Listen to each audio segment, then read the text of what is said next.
एक बार फिर से कैसे शुरू हो गई पवन सिंह और खेसारी के बीच विवाद। यह कैमरे के सामने पवन सिंह ने जमकर लताड़ दिया खेसारी लाल यादव को।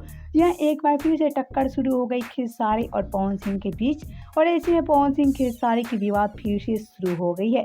यह वो भी मीडिया के सामने खेसारी लाल यादव को जम के लताड़ते नजर आए पवन सिंह और ऐसे में पवन सिंह जम के लताड़ रहे हैं खेसारी लाल यादव को और ऐसे में खेसारी को लेकर काफी तंज कसते नजर आ रहे हैं पवन सिंह। तो जी इनकी फिर से विवाद की वजह हम बताएंगे, लेकिन इससे पहले आप सब वीडियो को लाइक कर ले और चैनल को सब्सक्राइब कर ले। तो हम आपसे बता रहे एक बार फिर से पवन सिंह ने किया है खेसारी को जम के ट्रोल।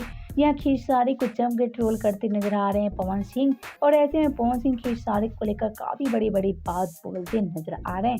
यह पवन सिंह ने कहा कि खेसारी दिखावा करते हैं और ऐसे में खेसारी के जैसे दिखावा नहीं करता, मुझे दिखावा बिल्कुल पसंद नहीं है और ऐसे में मैं खेसारी से कोई भी बात नहीं करना चाहता। खेसारी तो भोजपुरी में जीरो हैं और ऐसे में आज वो खुद को अपना सुपरस्टार मानते हैं, लेकिन खेसारी भोजपुरी में सुपरस्टार नहीं है।